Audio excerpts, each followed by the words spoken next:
അയ്യോ, അത് ആസ്വദിക്കുന്നില്ല. റിസൾട്ട് മാത്രമേ ആസ്വദിക്കുന്നുള്ളൂ. പ്രോസസ്സ് അത്രയ്ക്ക് ആസ്വാദ്യകരമല്ല. പക്ഷെ ഞാനത് സിനിമയ്ക്ക് അനുസരിച്ച്, ഓരോ സിനിമയ്ക്കും അനുസരിച്ച് നമ്മൾ ഈ പറയുന്ന പോലെ പറ്റുന്ന പോലെയൊക്കെ ചെയ്യുക എന്നുള്ളേ ഉള്ളൂ. നമ്മൾ അങ്ങനെ ഒരു ബ്രേക്ക് എടുത്ത് കുറെ കാലം ബ്രേക്ക് എടുത്ത് അങ്ങനെ ചെയ്യാനായിട്ടുള്ള സാഹചര്യം പലപ്പോഴും കിട്ടാറില്ല, നമ്മൾ കമ്മിറ്റ് ചെയ്തിട്ടുള്ള സിനിമകളും ഒക്കെ ആയിട്ട്. അപ്പോൾ ഒരു സിനിമയ്ക്ക് വേണ്ടിയിട്ട് പ്രിപ്പറേഷൻസ് അതിന്റെ മുമ്പത്തെ സിനിമയുടെ സമയത്ത് തന്നെ തുടങ്ങും. അതിപ്പോൾ ഫിസിക്കൽ ട്രാൻസ്ഫോർമേഷൻ ആണെങ്കിലും അതല്ലാതെ വേറെ എന്തെങ്കിലും കാര്യങ്ങൾ ട്രെയിൻ ചെയ്യണമെങ്കിലും ഒക്കെ ആ പ്രോസസ്സ് എപ്പോഴും ബുദ്ധിമുട്ട് തന്നെയാണ്. അങ്ങനെ എനിക്കങ്ങനെ ഭയങ്കരമായിട്ട് ആസ്വദിച്ച് ചെയ്യുന്നതല്ല ആ പ്രോസസ്സ്. കാര്യം എന്ന് വെച്ചാൽ എനിക്ക് ഭക്ഷണം ഭയങ്കര ഇഷ്ടമുള്ള ആളാണ്. ഭക്ഷണം പലപ്പോഴും ഈ പടത്തിന് കുഴപ്പമുണ്ടായിരുന്നില്ല.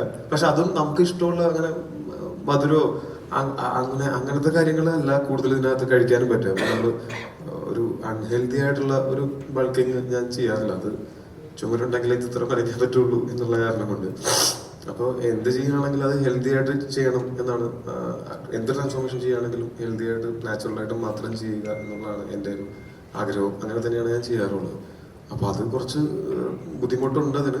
പക്ഷെ ആ ബുദ്ധിമുട്ട് കഴിഞ്ഞിട്ട് അതിൻ്റെ ഒരു റിസൾട്ട് വരുന്ന സമയത്താണ് നമുക്ക് ആ ബുദ്ധിമുട്ടുകളെല്ലാം നമുക്ക് മറക്കാൻ പറ്റുക. അപ്പോൾ ഭക്ഷണത്തിന്റെ കാര്യത്തിലാണെങ്കിലും പിന്നെ എനിക്ക് അങ്ങനെ ഭയങ്കര ശാരീരിക അധ്വാനം ചെയ്യാനായിട്ട് ഭയങ്കര ഇഷ്ടമുള്ള ആളല്ല. ഭയങ്കര ഇഷ്ടമുള്ള ആളല്ല എന്ന് വെച്ച് കഴിഞ്ഞാൽ എൻ്റെ വളരെ ക്ലോസ് സർക്കിളിൽ എന്നെ ഏറ്റവും നന്നായിട്ട് അറിയാവുന്നവർക്ക് അറിയാം. അപ്പൊ പുറത്ത് ആൾക്കാരെങ്ങനെ വിചാരിക്കണമെന്ന് എനിക്ക് അറിയില്ല. അപ്പൊ എനിക്ക് നടക്കാനും ഓടാനും ഇരിക്കാനും നിൽക്കാനും ഒക്കെ ഉള്ളതിനേക്കാളും ഇഷ്ടം കിടക്കാനാണ്.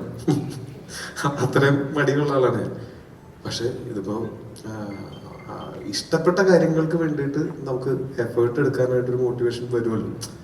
ആ ഒരു മോട്ടിവേഷനിലാണ് ഞാൻ ഇങ്ങനെയുള്ള കാര്യങ്ങളൊക്കെ ചെയ്യുന്നത്. പിന്നെ ഇപ്പൊ ഇത് ചെയ്ത് ചെയ്ത് നമുക്കിതിന് ഇപ്പം എല്ലാ ദിവസവും രാവിലെ ജിമ്മിൽ പോകാനായിട്ട് ട്രെയിനർ വിളിക്കുമ്പോൾ എത്ര ദിവസം ഒഴിവൊഴിവ് പറയും. ഇപ്പൊ എൻ്റെ ഇല്ല, സ്റ്റോക്കില്ല പറയാനുള്ള ഒഴിവൊഴിവൊന്നും.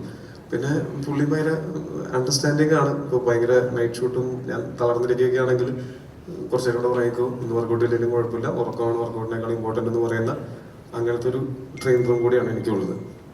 അപ്പോൾ ഇപ്പോഴത്തെ ഒരു ജീവിതശൈലിയുടെ ഭാഗമായിട്ട് ഈ ഭക്ഷണവും വ്യായാമവും ഒക്കെ മാറിയിട്ടുണ്ട്.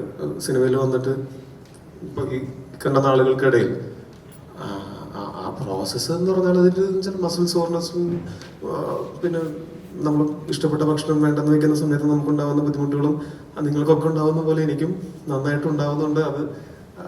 അത് അത്രയ്ക്ക് എൻജോയ് ചെയ്യാൻ പറ്റുന്ന സാധനമല്ല. അത് റിസൾട്ട് മുന്നിൽ കണ്ടിട്ട് അതാണ് നമ്മുടെ മോട്ടിവേഷൻ. പിന്നെ എന്തെങ്കിലും കാര്യം ചെയ്യുമ്പോൾ എല്ലാവരും ചെയ്യുന്നുണ്ട്, അതിൽ നിന്ന് എന്ത് മാറ്റം എനിക്ക് ഞാൻ ചെയ്യുന്ന കാര്യങ്ങൾ ചെയ്യാൻ പറ്റും എന്നുള്ളൊരു ചിന്തയിൽ നിന്നാണ് ആ ഒരു 1 എക്സ്ട്രാ മൈൽ നമ്മൾ സ്വയം പുഷ് ചെയ്ത് ചെയ്യുന്നത്.